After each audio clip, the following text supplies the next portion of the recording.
উজনি অসমত নহ'ব, উজনি অসমৰ পৰা যাব লাগিব, উজনি অসমত এনেধৰণৰ ব্যৱস্থা আমি হ'বলৈ নিদিওঁ। এই 30টা জাতীয় দল সংগঠনৰ সীমা উজনি অসমৰ কেৱল কেইখনমান জিলাই নেকি? নামনি অসম আপোনালোকৰ গণ্ডিত নপৰে নাই। 1951 চনটোৱে অসমীয়া জাতিৰ কাৰণে এটা বেদনাদায়ক, সাংঘাতিক ধৰণে দুখৰ। বিদেশীৰ বোজা লওঁ বুলি লোৱা হ'ল, জাপি দিওঁ বুলি দিয়া হ'ল। কিয় কৰা হ'ল? অন্যায়টো তাতে হ'ল, বেদনাটো তাতে হ'ল। তাৰ কাৰণেতো নামনি অসমটো শেষ হৈ গুচি গ'ল। বসন্ত গগৈ যিগৰাকীয়ে টাই আহোম ছাত্ৰ সন্থাৰ তেওঁ এগৰাকী নেতৃত্ব লৈ আছে সভাপতি হিচাপে, তেখেত বৃহৎ অংকত ক'ৰবাত মেনেজ হৈছে বুলি চৰ্চা চলি আছে। ক'ব পাৰে, আপোনাৰ প্ৰশ্ন সোধাৰ অধিকাৰ আছে, আপুনি কোৱাৰ অধিকাৰ আছে, ক'ব পাৰে। 26ৰ যিটো বিধানসভা নিৰ্বাচন আছে, পোনপটীয়া প্ৰশ্ন যে 26ৰ বিধানসভা নিৰ্বাচনত আপুনি অখিল গগৈৰ বিপৰীতে শিৱসাগৰ সমষ্টিৰ পৰা নিৰ্বাচন খেলাৰ পৰিকল্পনা কৰিছে? যদি সময় সাপেক্ষে যদি ক'ৰবাত পৰিৱেশ আহে তেতিয়া বেলেগ কথা। যিখন চৰকাৰে কৈছে যে আমি খিলঞ্জীয়াৰ ভোটেৰে জিকি হোৱা এখন চৰকাৰ বুলি যিসকলে কয়, তেখেতলোকক কৈছোঁ যে আপোনালোকে কাণ নাক মুখ খুলি ৰাখক। 26ৰ আগত যদি 6 জনগোষ্ঠীক জনজাতিকৰণৰ মৰ্যাদা নিদিয়ে তেতিয়াহ'লে হেনৰ এজাত হ'ব। সেইটো মই আপোনালোকৰ এই মাধ্যমেদি মই অসমবাসী ৰাইজকো কৈছোঁ আৰু অসমৰ মুখ্যমন্ত্ৰীজনকো সেই কথা বুজাই। মানে কেনেধৰণৰ পৰিস্থিতিৰ উদ্ভৱ হ'ব পাৰে? আপোনালোকে কংগ্ৰেছকো দেখিলে, বিজেপিকো দেখিলে, নিৰ্বাচন আহি পাবৰ হ'ল। এতিয়া আপোনালোকৰ কাৰণে বিকল্প কি হ'ব? 2026ৰ যিটো নিৰ্বাচন আহি আছে, সেই নিৰ্বাচনৰ পূৰ্বে আপোনালোকে বিকল্প হিচাপে কি চিন্তা কৰিব? নতুন ৰাজনৈতিক দল?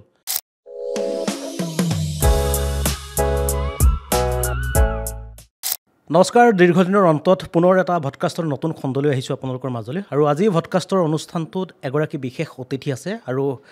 এই অতিথিগৰাকী আপোনালোকে হয়তো বিভিন্ন সময়ত দেখিছে বা বিভিন্ন সময়ত আপোনালোকে তেখেতৰ কথা জানে। আৰু সেইগৰাকী অতিথি হৈছে টাই আহোম ছাত্ৰ সন্থাৰ সভাপতি বসন্ত গগৈ। আপোনাক পোনে পোনে অনুষ্ঠানলৈ স্বাগতম জনাইছোঁ। আমি পোনে আপোনাক প্ৰশ্ন কৰিব বিচাৰিছোঁ, আচলতে যিহেতু শিৱসাগৰত এখন আন্দোলন আৰম্ভ কৰিছিল আপোনালোকে, খিলঞ্জীয়া জাতি মাতি ৰক্ষা, ভাষা ৰক্ষা বা এই বিভিন্ন ধৰণৰ বিষয়ক লৈ আপোনালোকে যিখন আন্দোলন আৰম্ভ কৰিছিল, কিন্তু এই আন্দোলনখন শেহতীয়া পৰ্যায়ত যদি চোৱা যায় ক'ৰবাত নহয় ক'ৰবাত আন্দোলনখন থমকি ৰৈছে নেকি? আপুনি কি ভাবে? নাই, আন্দোলনখন থমকি ৰোৱাটো কোনো কথা নাই। আন্দোলনখনৰ গতিধাৰা অব্যাহত আছে। শিৱসাগৰৰ মাজমজিয়াত যেতিয়া এজনী থলগিৰি খিলঞ্জীয়া জীয়াৰীক দিন দুপৰত যেতিয়া হাত দিয়া হ'ল, ছোৱালীজনীয়ে যেতিয়া কৈছে যে মই ছোৱালী মোক নামাৰিব, ছোৱালীজনী হয়নে নহয় বুলি কওঁতে যেতিয়া তাই গাৰ বস্ত্ৰ ফালি দিয়া হ'ল, তাৰপিছত শিৱসাগৰত এখন আন্দোলন সৃষ্টি হ'ল। কাৰণ 98% খিলঞ্জীয়া থলগিৰি মানুহে বসবাস কৰা শিৱসাগৰ লেখীয়া এটা অঞ্চলত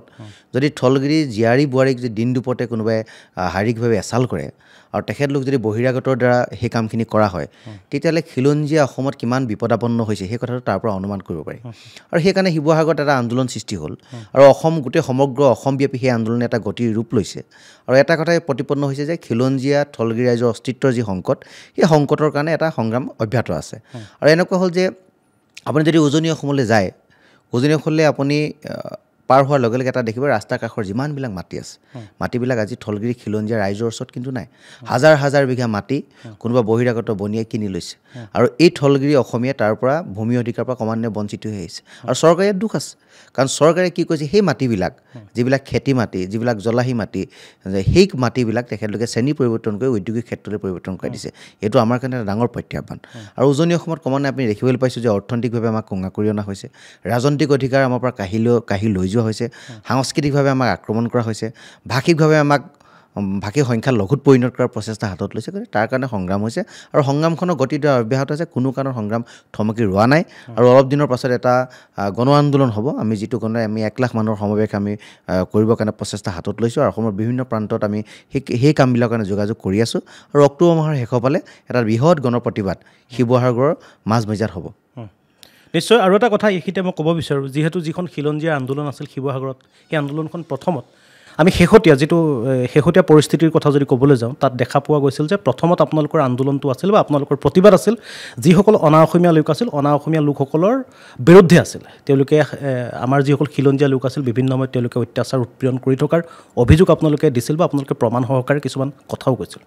তাৰপিছত আপোনালোকৰ আন্দোলনখন হ'ল মিয়াখেদা আন্দোলন, অৰ্থাৎ একাংশ সন্দেহযুক্ত নাগৰিক উজনি অসমৰ পৰা আপোনালোকে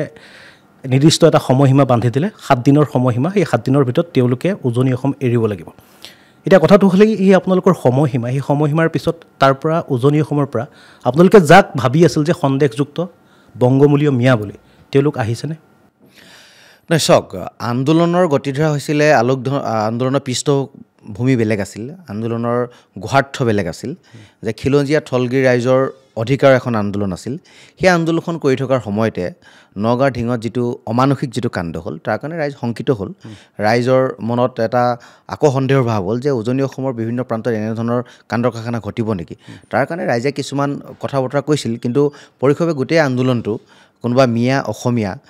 কোনোবা ধৰ্মীয় সংখ্যালঘু বা ধৰ্মীয় উন্মাদনা সৃষ্টি কৰিব কথা বতৰাবিলাক সাম্প্ৰদায়িক বাতাবৰণবিলাক তেনেকুৱা ধৰণৰ কোনো পৰিৱেশ সৃষ্টি হোৱা নাছিল জাষ্ট কথাবিলাক সিদিনা কথাবিলাক কওঁতে অলপ খালি বেলেগ এটা পৰ্যায় পাইছিলেগৈ গতিকে তাৰ পৰা এটা বেলেগ এটা পৰিৱেশে সৃষ্টি হৈছিল কিন্তু সামগ্ৰিকভাৱে গোটেই কথা বতৰাবিলাক বেলেগ আছিল গতিকে এতিয়া মিয়াখেদা যিটো প্ৰক্ৰিয়া আপোনালোকে কৈছে মিয়াখেদাৰ কথা বতৰাবিলাক উজনি অসম বৰ্তমান নাই এইকাৰণে নাই কাৰণ এটা নিৰ্দিষ্ট সম্প্ৰদায়ক টাৰ্গেট কৰি সেই কামবিলাক কৰা হোৱা নাছিল আমাৰ শত্ৰু কি আছিলে আমাৰ শত্ৰু হৈছে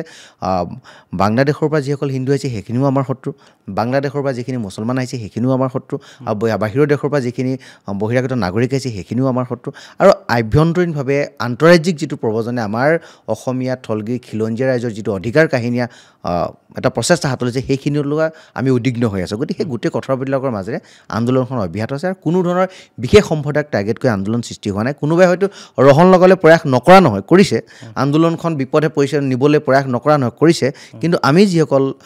প্ৰকৃতপক্ষে এই আন্দোলনখনৰ পক্ষত আছিলোঁ যিসকল ৰাইজে আমাক সহায় সহযোগ কৰিছে সকলোৱে মিলিজুলি আমি সেই কথা বতৰাবিলাকক বাদ দি এতিয়া সম্পূৰ্ণৰূপে অসম আৰু অসমীয়াৰ স্বাৰ্থত আমি আন্দোলনখন কৰিব বিচাৰিছোঁ কোনো ধৰণৰ ধৰ্মীয় উন্মাদনা সাম্প্ৰদায়িক কথা বতৰা জনগোষ্ঠীয় চিন্তা চেতনে তাত ক্ৰিয়া কৰা নাই আচলতে মই বিষয়টো এই প্ৰশ্নটো আপোনাক সোধাৰ পিছতে এই প্ৰশ্নটো সুধিব লাগিব কথাটো হ'ল আপোনালোকে যেতিয়া তাত যিসকল লোকে কাম কৰি আছিল তাত যিসকলে বিভিন্ন শ্ৰমিকে বিভিন্ন তেওঁলোকে প্ৰকল্পত কাম কৰি আছিল কিছুমানে ব্যক্তিগত কাৰোবাৰ ঘৰত কাম কৰি আছিল বা কিছুমানে ৰাজহুৱা প্ৰকল্পত তেওঁলোকে কাম কৰি আছিল এতিয়া কিছুদিনৰ পূৰ্বে আমাৰ ফালৰ পৰা আমি বাতৰি বজাইছিল বা সংবাদ পত্ৰটো বাতৰিটো প্ৰকাশ পাইছিল যে তাৰ উজনি অসমৰ যিসকল সংখ্যালঘু যিসকল শ্ৰমিক আছিল তেওঁলোকে ইতিমধ্যে উজনি অসম এৰি তেওঁলোকে নিজৰ নিজৰ স্থানলৈ বা নামনি অসমৰ যিসমূহ তেওঁলোকে আছিল তালৈ তেওঁলোক উভতি আহিল নুমলীগড়ৰ যিটো শোধনাগাৰ আছিল শোধনাগাৰত 30,000 কোটি টকাৰ এটা প্ৰকল্প তাতে হৈ আছিল আৰু সেই প্ৰকল্পটোত একাংশ তাত শ্ৰমিক কাম কৰি আছিল আৰু তাৰ অধিকাংশ শ্ৰমিক আছিল এনেধৰণৰ যি ভাষিক সংখ্যালঘুৰ শ্ৰমিক আছিল তেওঁলোকে উভতি আহিলে তাৰ পৰা উভতি অহাৰ পিছত তাত শ্ৰমিকৰ আকাল হ'ল আৰু অভিযোগ অনুসৰি ভিতৰুৱা যি অভিযোগ অনুসৰি তাত যিসকল অসমীয়া শ্ৰমিকে কাম কৰে তেওঁলোক কামৰ প্ৰতি খুব এলাহ এতিয়া কথা হ'ল উজনি অসমৰ পৰা যদি এনেধৰণৰ যদি ভাষিক সংখ্যালঘু যিসকল সন্দেহযুক্ত নাগৰিক ওলাই অহাৰ পিছত তাত অসমীয়া যুৱক যুৱতীক কামৰ প্ৰতি আগ্ৰহ বঢ়াবৰ কাৰণে বা তেওঁলোকক স্কিল কৰিবৰ কাৰণে আপোনালোকে কি কৰিছে চাওক আন্দোলনখন আৰম্ভ হৈছে আন্দোলনখনৰ অৰ্থটো কি হৈছে যে পথাৰ আমাৰ বজাৰ আমাৰ সম্পদ আমাৰ অধিকাৰ আমাৰ এইটো আমাৰ মূল মন্ত্ৰ এতিয়া পথাৰ বুলি ক'বলৈ গ'লে আপুনি চাওক উজনি অসমৰ কিছুমান মানুহৰ ভুল নথকা নহয় এইটো আমি স্পষ্টভাৱে কৈছোঁ যে পথাৰৰ সোণগুটিকেইটা ৰুবৰ সময়তো বা সোণগুটিকেইটা চপাবৰ সময়তো এইখিনি মানুহৰ ওপৰত তাত ডিপেণ্ড কৰা হয় মানুহে এটা আভিজাত্যৰ পৰিচয় দিবলৈ গৈ সোণগুটি পথাৰৰ ধানটো নাকাটে তেখেতলোকে অনাৰ পৰা আঁতৰত থাকে পইচা পাতি হৈছে দি পেলাই আনিম বুলি ভাবে আৰু এটা চাব উজনি অসমত আমি এজন ভাল পকা মিস্ত্ৰী বিচাৰি নাপাওঁ উজনি অসমত ভাল এজন আমি প্লাম্বাৰ বিচাৰি নাপাওঁ উজনি অসমত ভাল আমি ইলেক্ট্ৰিচিয়ান এজন বিচাৰি নাপাওঁ সকলোবিলাক বাহিৰৰ পৰা গৈ তেখেতলোকে তাত কৰ্মসংস্থাপন কৰি আছে এতিয়া কথা হ'ল যে অৰ্থনৈতিকভাৱে যদি এই আন্দোলনখন আমি কৰিবলগীয়া হয় আমি কৰ্মৰ ওপৰত সাংঘাতিক ধৰণে নিৰ্ভৰ কৰিব লাগিব আৰু কৰ্মৰ ওপৰত নিৰ্ভৰ কৰিবলৈ হ'লে এজন আমি ভাল পকা মিস্ত্ৰী আমাক লাগিব আমাক এজন প্লাম্বাৰ লাগিব আমাক পথাৰত কাম কৰা মানুহৰ অভাৱ হ'ব নালাগিব আমাৰ ধান চপোৱা মানুহৰ অভাৱ হ'ব নালাগিব বিভিন্ন ছেক্টৰত কাম কৰি থকা মানুহৰ কেতিয়াও অভাৱ হ'ব নালাগিব ইটা ভটাত কাম কৰা মানুহৰ অভাৱ হ'ব নালাগিব এই ধৰণে আমি কামখিনি আগবঢ়াই নিব বিচাৰিছোঁ কিন্তু লাহে লাহে প্ৰক্ৰিয়াটো আৰম্ভ হৈছে লাহে লাহে নিশ্চয় হ'ব কিন্তু তাৰলৈ এটা কৈছোঁ নুমলীগড় শোধনাগাৰ যিবিলাক কথা বতৰা কৈছে বা তেখেতলোকে তথ্য সহকাৰে কথাখিনি ক'ব পৰা নাই তেখেতলোকে বেলেগ এটা কথা বুজাবলৈ গৈ সম্পূৰ্ণৰূপে আন্দোলনটোক এটা বিপথে পৰিচালিত কৰা আমাৰ পৰিলক্ষিত হৈছে তেখেতলোকৰ মেনেজমেণ্টে কৈছে যে তেখেতলোক আমাৰ উজনি অসমৰ যিসকল সংগঠন আছে বা তেখেতলোকে খিলঞ্জীয়া যিবিলাক থলগিৰি ৰাইজৰ সংগঠন আছে তেখেতলোকে নুমলীগড় শোধনাগাৰৰ মুখৰ আগত বহিৰাগত শ্ৰমিক ইয়াত নানিব সেই কথাটো কোৱাৰ লগে লগে কৈছে যে আমাৰ 30,000 কোটি টকাৰ প্ৰকল্পটো লোকচানৰ সন্মুখীন হৈছে তাত কাম কৰা মানুহৰ অভাৱ হৈছে আমাৰ এটা প্ৰশ্ন যে কোনখিনি মানুহক তেখেতলোকে কৈছে দল সংগঠনবিলাকে কৈছে যে সন্দেহযুক্ত নাগৰিকক আপোনালোকে নল'ব সন্দেহযুক্ত নাগৰিক বহিৰাগত যিসকল বাংলাদেশী মূলৰ যিসকল মানুহ আছে তেখেতলোককে নল'বলৈ কৈছে তাততো এনেকৈ স্পেচিফাই কৰি দিয়া নাই যে আমুকক আপোনালোকে নল'ব আপোনালোকে ইয়াৰ পৰা বিতাড়িত কৰে সেইটো কথা নাই কৰা কিন্তু তাৰ লগে লগে তেওঁলোকে এটা কথা চাব লাগিব যে তেখেতলোকে কৈছে যে অসমীয়া ল'ৰাই কাম নকৰে অসমীয়া ল'ৰাক উদগনি কৰিব পৰাকৈ তেখেতলোকে কিমানটো স্কিল তৈয়াৰ কৰিব পাৰিছে তেখেতলোকে স্কিল ডেভেলপমেণ্টৰ কাৰণে আজি নুমলীগড় শোধনাগাৰৰ পৰা কিমান টকা ব্যয় কৰিছে আজি CSR ফাণ্ডৰ কিমান টকা ব্যয় কৰি স্কিল ডেভেলপমেণ্টৰ কাৰণে তেখেতলোকে কাম কৰিছে তাৰ তথ্য তেখেতলোকে দিব পাৰিব নেকি গতিকে নুমলীগড় শোধনাগাৰটো অসমীয়া থলগিৰি ৰাইজৰ হিয়াৰ আমঠু তাক লৈ অসমীয়া ৰাইজে গৌৰৱ কৰে কিন্তু তাৰ অৰ্থ এইটো নহয় যে তাত যি মন যায় তাকে কৰিব তাত ল'ৰাৰ অধিকাৰ আছে অসমীয়া ল'ৰাই তাত কাম কৰিব অসমীয়ালৈ কিয় কাম কৰিব নোৱাৰে এই যে নুমলীগড় শোধনাগাৰ ব্যক্তিজনে কৈছে আমাৰ ল'ৰা কাম কৰিব নোৱাৰে আমাৰ ল'ৰাই যদি কেলকাতাত গৈ কাম কৰিব পাৰে আমাৰ ল'ৰাই যদি চাউথত গৈ যদি কাম কৰি থাকিব পাৰে দক্ষিণত গৈ প্ৰতিখন হোটেল প্ৰতিখন মল চিকিউৰিটি গাৰ্ড বাদে চব তেওঁলোকে কৰে তাত যে পাৰে অসমত কিয় নোৱাৰে অসমত কথাটো হ'ল যে অসমত গুৰুত্বটো প্ৰদান কৰা নহয় যে অসমীয়া ল'ৰাই কাম নকৰে বুলি তেখেতলোকে লেবাৰ খটাব নিবিচাৰে তেখেতলোকে পইচাটো দিব নিবিচাৰে কাৰণে তেখেতলোকে বেছি পইচা পাই কাৰণে বাহিৰলৈ গুচি যায় গতিকে স্কিলৰ ওপৰত ডিপেণ্ড কৰি যদি তেওঁলোকে কামবিলাক যদি দিয়ে নিশ্চয় অসমীয়াৰ উন্নতি হ'ব অসমীয়া উঠি অহা নৱপ্ৰজন্ম তাৰ পৰা এটা ফল এটা পাব গতিকে এই কথা বতৰাবিলাকৰ মেনেজমেণ্টৰ যথেষ্টখিনি দুখ আছে আৰু যিবিলাক উদ্যোগ ক্ষেত্ৰৰ লগত যিবিলাক মানুহ জড়িত হৈ আছে তেখেতলোকো বহিৰাগত মানুহ আনিব বিচাৰে কাৰণ খটুৱাই যদি পইচা নিদিয়ে কম হাজিৰা দি যদি তেখেতলোকক খেদাই দিব পাৰে কাৰণ তেখেতলোকক কওঁতা কোনো নোলাব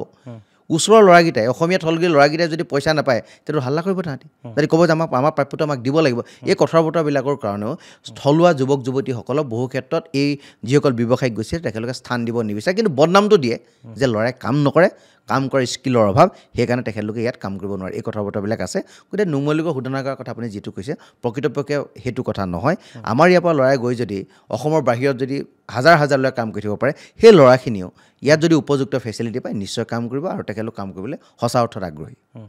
আৰু এটা বিষয় যিহেতু যিখন আন্দোলন আপোনালোকে শেহতীয়া পৰ্যায়ত বিশেষকৈ মিয়াৰ বিৰুদ্ধে মই মিয়া বুলিয়ে কৈছোঁ যিহেতু আপোনালোকে বিভিন্ন সময়ত শব্দটো আপোনালোকে ব্যৱহাৰ কৰি আছে বা বিভিন্ন দল সংগঠনে ব্যৱহাৰ কৰি আছে মই এইটো কাৰণে ক'লোঁ মিয়াৰ বিৰুদ্ধে আপোনালোকৰ যিখন আন্দোলন আছিল সেই আন্দোলনখনৰ পিছৰ পৰ্যায়ত দেখা পোৱা গ'ল যে নগাঁৱৰ মৎস্য ব্যৱসায়ী সন্থাই উজনিলৈ তেওঁলোকে মাছ যোৱাটো বন্ধ কৰিলে তাৰ পিছত দেখা পোৱা গ'ল সামাজিক মাধ্যমত যিসকলে ব্যৱহাৰ কৰে বা সামাজিক মাধ্যম আপুনি ব্যৱহাৰ কৰে আমি ব্যৱহাৰ কৰোঁ প্ৰতিগৰাকী ব্যক্তিয়ে সামাজিক মাধ্যম ব্যৱহাৰ কৰে ফেচবুক ইউটিউব টুইটাৰ ইনষ্টা চবৰে থাকে উজনি অসমৰ মধ্য অসমৰ বা অসমৰ বিভিন্ন প্ৰান্তৰ যুৱক যুৱতী অসমীয়া যুৱক যুৱতীয়ে তেওঁলোকে ফেচবুকত লিখা আৰম্ভ কৰিলে যে মিয়া মাছ নহ'লে আমি নোখোৱাকৈ নমৰোঁ বা মিয়া মাছ আমাক নালাগে আমি নিজে মাছ উৎপাদন কৰিম নিজে কাম কৰিম নিজে কিবা কৰিম এই কেৱল এই বিষয়টো তেওঁলোকে ফেচবুক বা সামাজিক মাধ্যমৰ ভিতৰতে আবদ্ধ হৈ আছে নেকি কিয়নো তেওঁলোকে কাৰণ ফেচবুকত তেনেধৰণৰ এটা কমেণ্ট লিখিলে বা তেনেধৰণৰ এটা বিষয় বা তেনেকুৱা ধৰণৰ কিছুমান বাক্য লিখিলে কমেণ্ট লাইক বা সেই বিষয়টোৰ ওপৰত মতামত দিবৰ কাৰণে হাজাৰজন তাত ভৰি পৰে কিন্তু প্ৰকৃতপক্ষে সেইসকল মানুহে কাম কৰিবৰ কাৰণে বা মৎস্য উৎপাদন কৰিবৰ কাৰণে বা বজাৰ পথাৰ আমাৰ সেই আন্দোলনটোত তেওঁলোকে গুৰি ধৰিবৰ কাৰণে তেওঁলোকে কিবা ব্যৱস্থা কৰিছে বা তেওঁলোকৰ কিবা ভৱিষ্যত আছে বুলি ভাবে চাওক আন্দোলনটো আৰম্ভ হৈছে আন্দোলনটো হৈছিলে বেলেগ এটা ক্ষেত্ৰত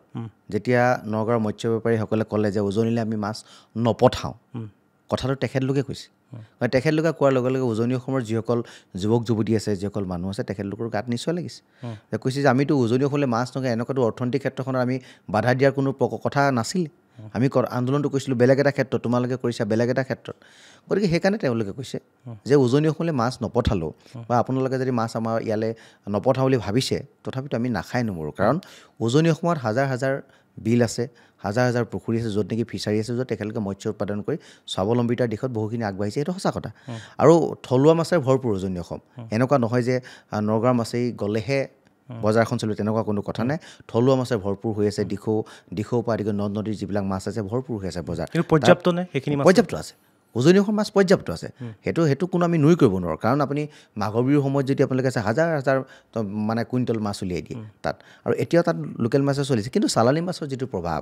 সেই প্ৰভাৱে সেই বজাৰখন কিছুমান ক্ষেত্ৰত ম্লান কৰিছে কাৰণ পইচা তেখেতলোকে নাপায় এজন মানুহে মাৰ্কেটত বজাৰ কৰিবলৈ হ'লে যদি 100 টকা লোকেল মাছটো হয় 40 টকাত চালানী মাছটো পোৱা যায় এনেকুৱা ধৰণৰ কথা বতৰাবিলাক থাকে গতিকে এই কথা বতৰাবিলাকৰ কাৰণে সেই মাছসমূহ উৎপাদন কৰাৰ ক্ষেত্ৰত অলপ বজাৰটো ধৰি ৰখাৰ ক্ষেত্ৰত অসুবিধা হয় কিন্তু তাৰ অৰ্থ এইটো নহয় যে নগাঁৱৰ মানুহে মাছ পঠালে উজনি অসম চলিব তাৰ অৰ্থ এইটো নহয় আৰু ল'ৰা ছোৱালীবিলাকে যিহেতু ফেচবুকত যি ধৰণে লিখি আছে এই ফেচবুকৰ কথা বতৰাবিলাক যদি প্ৰকৃতপক্ষে বাস্তৱ ক্ষেত্ৰলৈ যদি লৈ যায় আৰু যদি সেইটো উৎপাদনমুখী পৰিৱেশৰ মাজলৈ তেখেতলোকে লৈ যাব বিচাৰে মই ভাবোঁ নিশ্চয় এখন বজাৰ সৃষ্টি হ'ব য'ত নেকি পথাৰ বজাৰ পথাৰ আমাৰ বজাৰ আমাৰ এই শ্লোগানটো যিটো আমি দিছোঁ এইটোৱে আমি আগ্ৰহিত হ'ব পাৰিম নিশ্চয় ধন্যবাদ ভাল লাগিল মই আকৌ বিষয়টো বেলেগ এটা বিষয়লৈ মই শ্বিফ্ট কৰিব বিচাৰিছোঁ বিষয়টো হ'ল যিহেতু দিল্লীত আপোনালোকে শেহতীয়া পৰ্যায়ত দেখা পোৱা গৈছে যন্তৰ মন্তৰত আপোনালোকে ইতিমধ্যে 6টা জনগোষ্ঠীয়ে ইতিমধ্যে জনজাতিকৰণৰ দাবী কৰি আপোনালোকে দিল্লীত প্ৰতিবাদ সাব্যস্ত কৰিছে ইয়াৰ পূৰ্বে আপোনালোকে বহু বছৰ পূৰ্বৰ পৰা আপোনালোকে চৰকাৰক দাবী তুলি আহিছে যে 6টা জাতিক জনজাতিকৰণ কৰিব লাগে এতিয়া কথাটো হ'ল খিলঞ্জীয়া স্বাৰ্থ ৰক্ষা কৰিবৰ কাৰণে 6টা জাতিক জনগোষ্ঠীক জনজাতিকৰণ কৰিলেই খিলঞ্জীয়া স্বাৰ্থ ৰক্ষা সুৰক্ষিত হ'বনে 101% আজিৰ তাৰিখত আপুনি যদি চায় যে অসমত যদি অসমীয়াৰ দপদপনি চলিব লাগে থলগিৰি খিলঞ্জীয়াৰ যদি অধিকাৰ অসমত থাকিব লাগে অসম বিধানসভাখন যদি অনাদি অনন্ত কালৰ কাৰণে থলগিৰি খিলঞ্জীয়া প্ৰতিনিধিৰ কাৰণে যদি সুৰক্ষিত হ'ব লাগে অসম বিধানসভাখন যদি বিধানসভাৰ মুখ্যমন্ত্ৰীজন যদি খিলঞ্জীয়া মনৰ মানুহ হ'ব লাগে তেতিয়া 6 জনগোষ্ঠীক জনজাতিকৰণ দিয়াৰ বাবে কোনো গত্যন্তৰ নাই এইখিনিতে কিন্তু এটা কথা থাকে যে চৰকাৰে জনজাতিকৰণৰ যিটো বিষয় সেই বিষয়টোক লৈ তেখেতলোকে বাতুলামি কৰিছে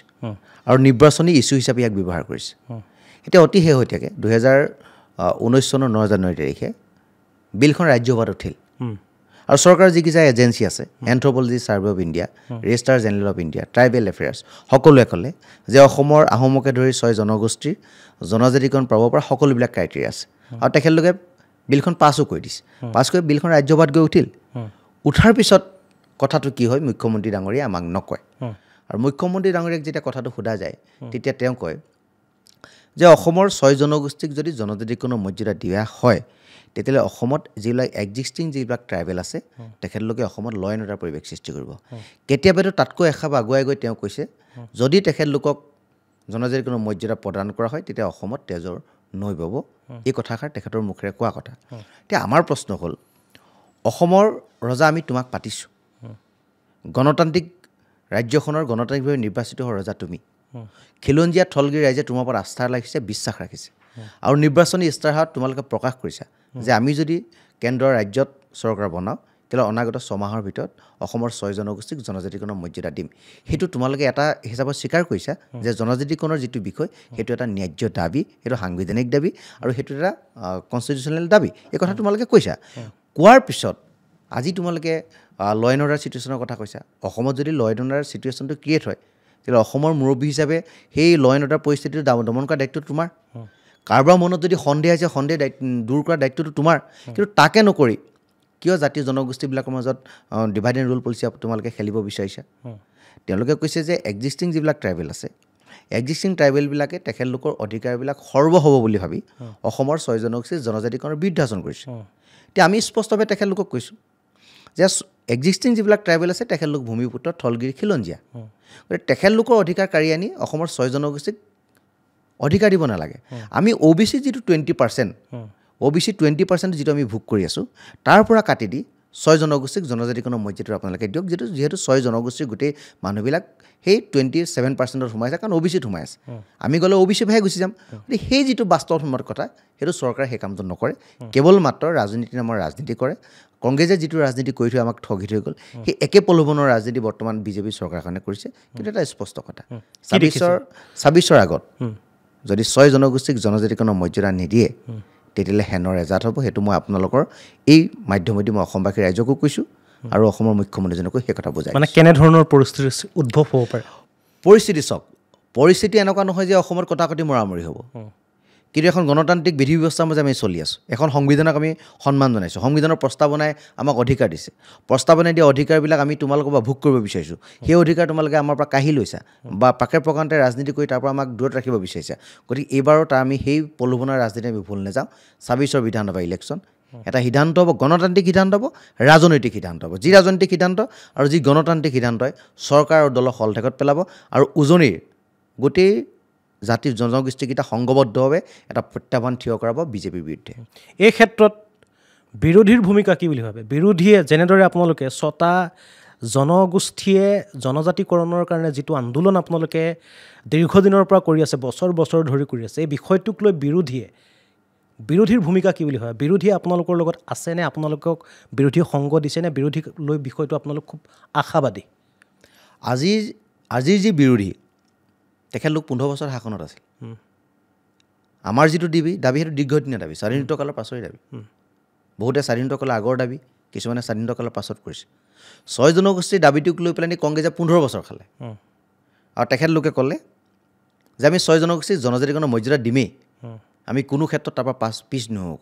কাৰণ অসম আৰু অসমীয়াৰ ভৱিষ্যতৰ স্বাৰ্থত এই কামটো কৰিব লাগিব। সেই কথাটো কংগ্ৰেছে কৈছিলে। কিন্তু 15 বছৰ শাসন কৰিলে। মুখ্যমন্ত্ৰীজন থলগিৰি খিলঞ্জীয়া মনৰ মুখ্যমন্ত্ৰী আছিলে, কিন্তু তেখেতলোকে আমাক ঠগিলে। আৰু ঠগাৰ ফল তেখেতলোকে পালে। চৰকাৰৰ পৰা তেখেতলোক উফৰি গ'ল।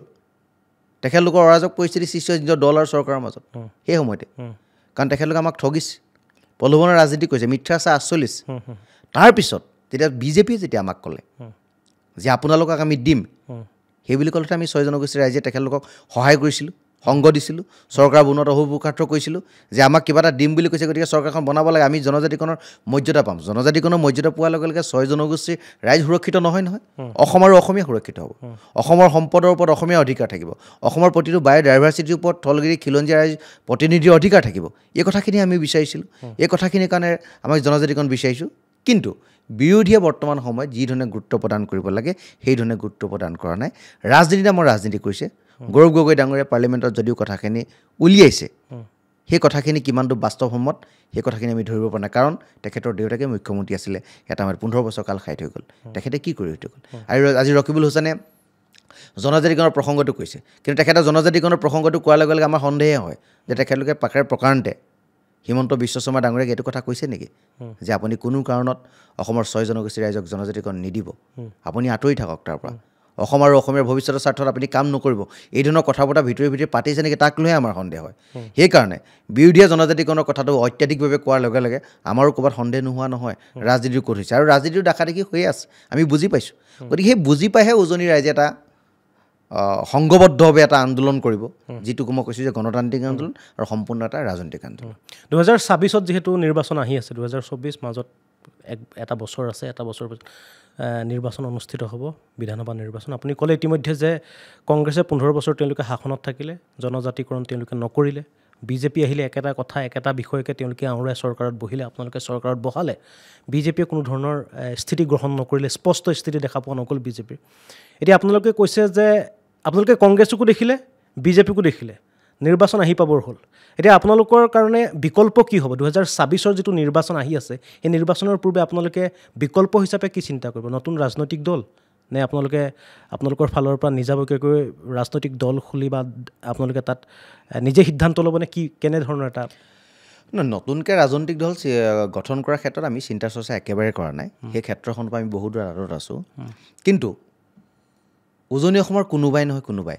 এই ক্ষেত্ৰত এখোজ আগ নবঢ়োৱা নহয়, বঢ়াইছে। কিছুমান মানুহে এই ক্ষেত্ৰত ভাবিছেও,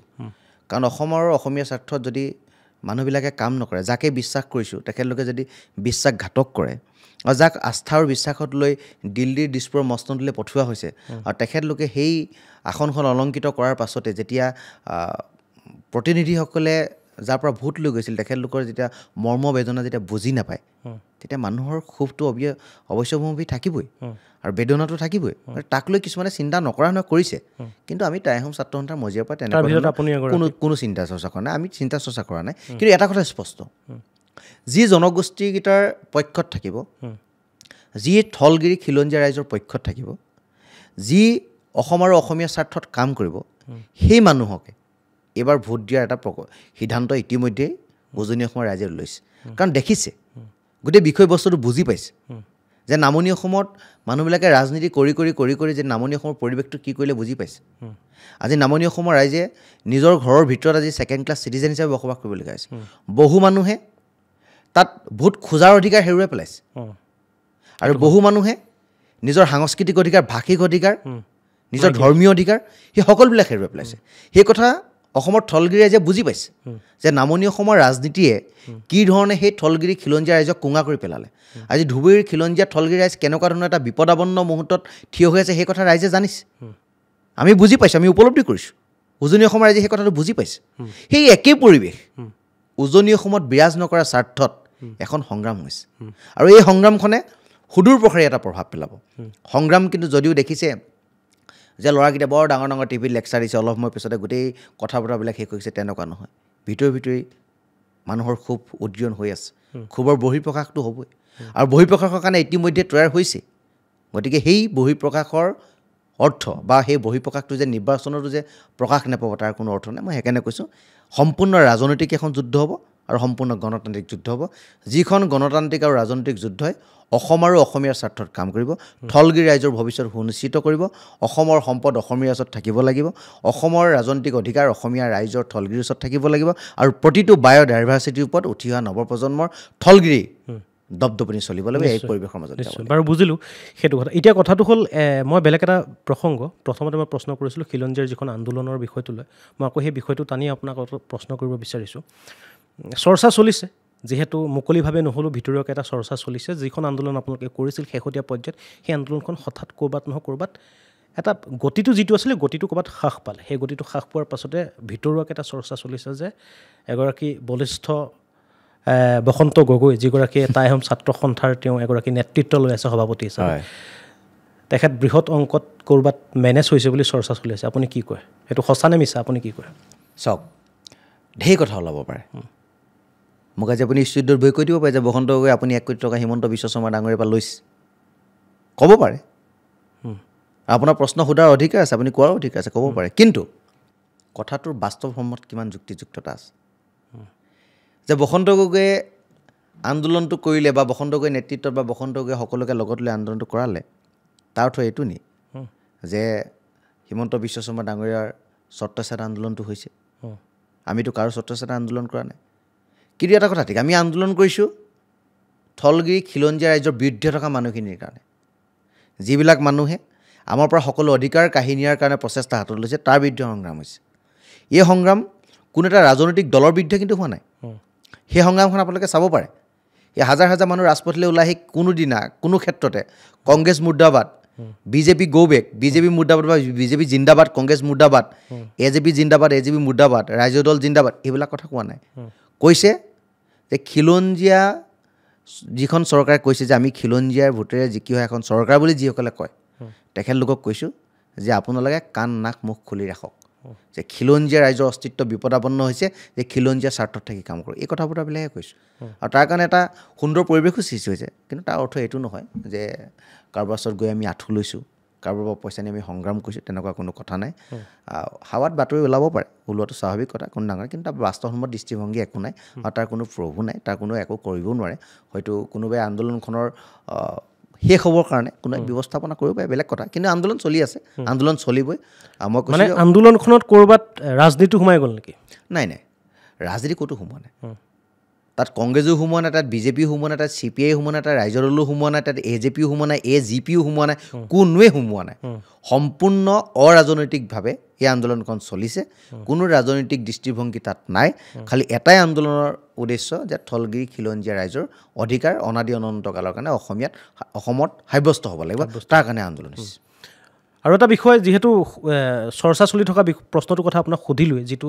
ভিতৰুৱাকৈ চৰ্চা চলি আছিল সেইটো কথা সুধিলোঁ আকৌ ভিতৰুৱাকৈ চলি থকা আৰু এটা কথা মই সুধিব বিচাৰিছোঁ যিহেতু ২৬ৰ বিধানসভা নিৰ্বাচন আহি আছে ২৬ৰ বিধানসভা নিৰ্বাচনত চৰ্চা চলি থকা বহুকেইগৰাকী ব্যক্তিৰ ভিতৰত শিৱসাগৰ জিলাৰ শিৱসাগৰ সমষ্টিৰ এগৰাকী ব্যক্তি কিন্তু আপুনিও চৰ্চা চলিছে বসন্ত গগৈ হয়তো শিৱসাগৰ সমষ্টিৰ পৰা নিৰ্বাচন খেলাৰ সম্ভাৱনা আছে আপুনি কি ভাবে আপুনি নিৰ্বাচনৰ বাবে সাজু নাই তেনেকুৱা চিন্তাধাৰা আমি আগবঢ়াই নাই ৰাজনৈতিক ক্ষেত্ৰখনৰ কথা আমি ভবা নাই খালি এটা কথা ঠিক সামাজিকভাৱে আমি কিছুমান দায়বদ্ধতাৰে কাম কৰি আছোঁ সমাজখনৰ কাৰণে কাম কৰিছোঁ সামাজিক উত্তৰণৰ কাৰণে আমি কাম কৰিছোঁ মানুহৰ লগত থাকি ভাল পাওঁ মানুহৰ কাৰণে কাম কৰি ভাল পাওঁ গতিকে কাম কৰি গৈ আছোঁ তেনেকুৱা পলিটিকেল মটিভছ লৈ আমি কাম কৰা নাই অনাগত সময়ত আমি তেনেকুৱা যদি কেতিয়াবা ক'ৰবাত পৰিৱেশ আহে সেই কথা সময়ত চিন্তা কৰাটো বেলেগ কথা কিন্তু এই ধৰণৰ সময়ত আমি কোনো ধৰণৰ কথা চিন্তা কৰা নাই অখিল গগৈ ভূমিকাক লৈ আপোনাৰ কি মন্তব্য যিহেতু আপোনালোক শিৱসাগৰ আৰু বিশেষকৈ আন্দোলনখন বিশেষকৈ শিৱসাগৰ ডিব্ৰুগড় বা যোৰহাট গোলাঘাট তেনেধৰণৰ উজনি অসমৰ এই 4খন জিলা বা উত্তৰ অসমৰ 2এখন জিলাতে বিষয়বস্তুটো ৰৈ আছে কিন্তু এই বিষয়বস্তুটোক লৈ বিধায়ক অখিল গগৈ শিৱসাগৰ অখিল গগৈ তেখেতৰ ভূমিকা কি হোৱাটো উচিত বা কি হৈ আছে অখিলদাৰ ভূমিকাটো ভালেই অখিলদাই সেই আন্দোলনখনক সম্পূৰ্ণৰূপে ছাপোৰ্ট কৰিছে তেখেতে আৰু এটা কথা মই স্পষ্টভাৱে ক'ব বিচাৰিছোঁ যে স্বাধীনোত্তৰ কালৰ পাছত এজন জাতীয়তাবাদী নেতা যিজনে হয়তো সাংঘাতিক ধৰণে অত্যাধিকভাৱে জেল খোৱা মানুহজন তেওঁৱেই অখিল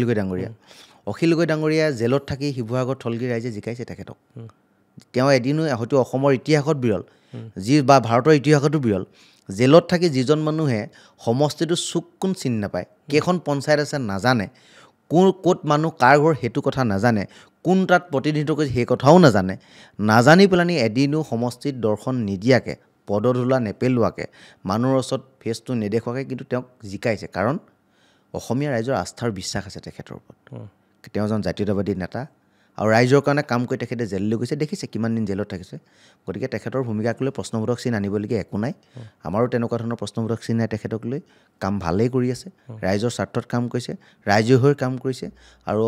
আজিৰ তাৰিখতো তেখেতৰ যদিও গা বেয়া, তথাপিতো আমাক ফোন এটা কৰি সোধে, যাকে নহওক শিৱসাগৰ চবকে ফোন এটা কৰি দে যে তহঁতি ঠিকে আছনে, সমষ্টিত কিবা অসুবিধা হৈছে নেকি, বা তহঁতৰ কিবা অসুবিধা হৈছে নেকি, আন্দোলনখনৰ গতিধাৰা ঠিকে আছেনে, কিবা অসুবিধা হ'লে মোক কবি। অসুবিধা হ'লে মানে এইটো কথা কোৱা নাই যে পইচা পাতি দিয়াৰ কথা কোৱা নাই। যদি কিবা অসুবিধা হয়, তহঁতৰ যদি ক'ৰবাত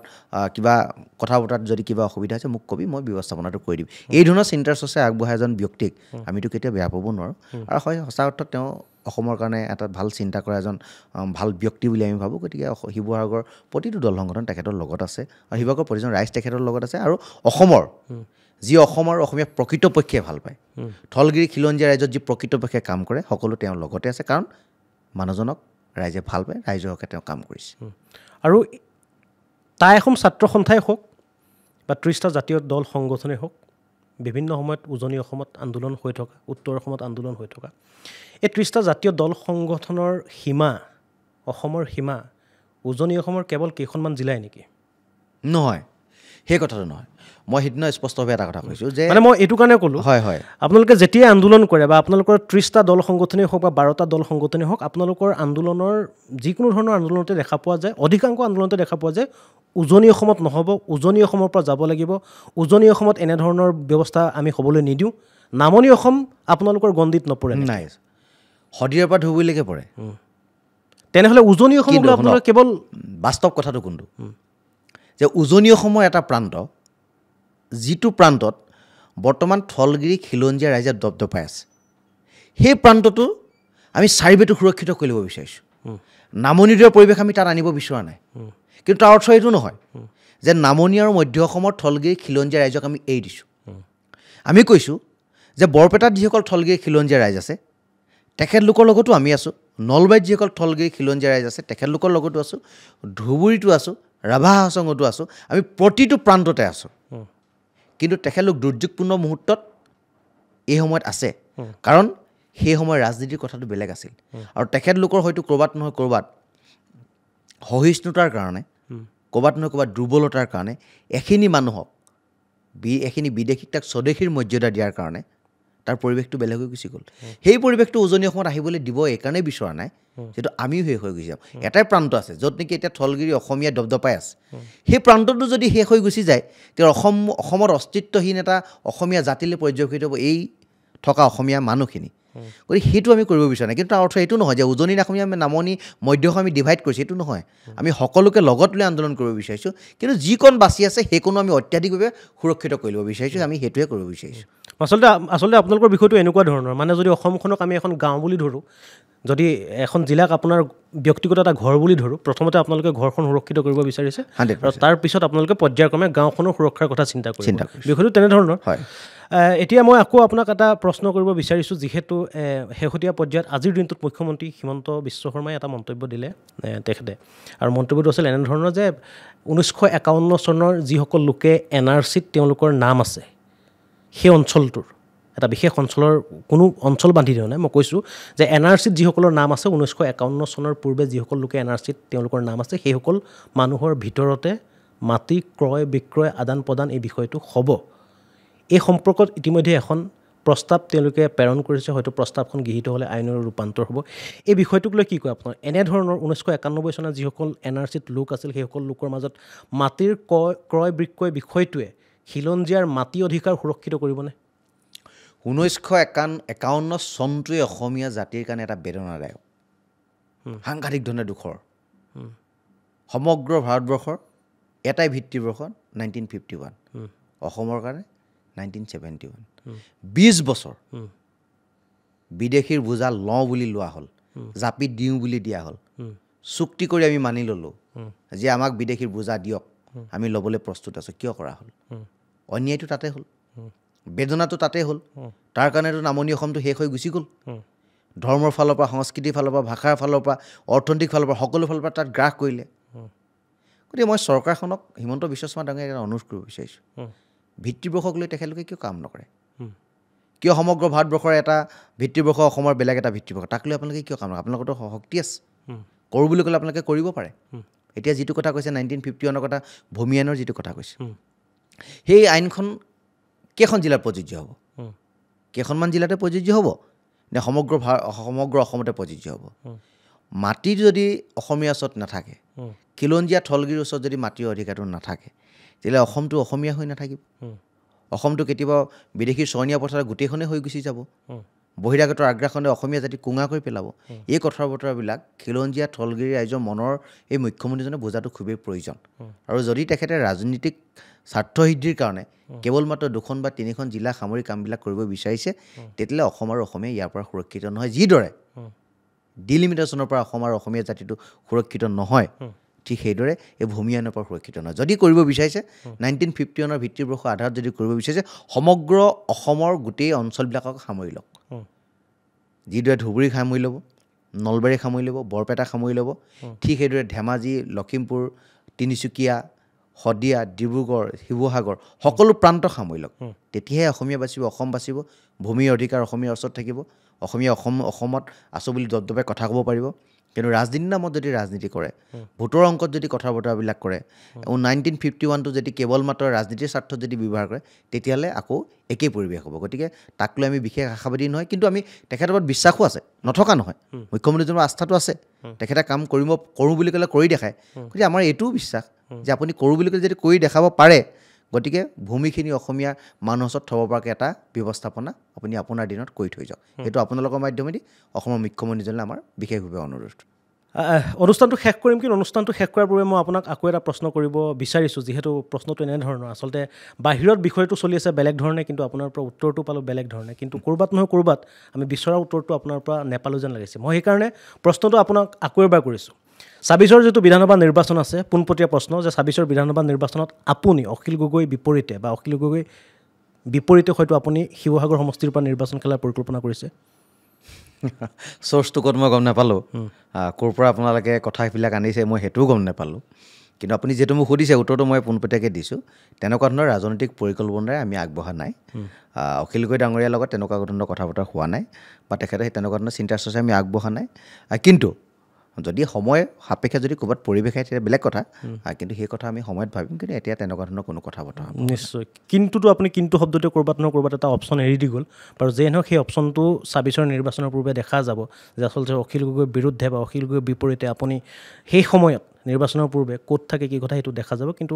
চৰ্চা চলি থকা বিষয়টো মই আপোনাক প্ৰশ্ন কৰিলোঁ, আৰু যেই নহওক আপোনাৰ লগত কথা পাতি ভাল লাগিল।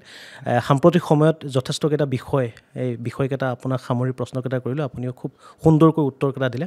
পিছৰ পৰ্যায়ত আমি আপোনাক পুনৰ এই অনুষ্ঠানটোলৈ মাতিবলৈ চেষ্টা কৰিম, বা এনেধৰণৰ বিষয়বিলাক আমি পুনৰ দৰ্শকৰ মাজলৈ লৈ যাবলৈ চেষ্টা কৰিম। আৰু আজিৰ এই যিটো ভডকাষ্ট অনুষ্ঠান আছিল, এই অনুষ্ঠানটো ইমানতে শেষ কৰিছোঁ। ধন্যবাদ।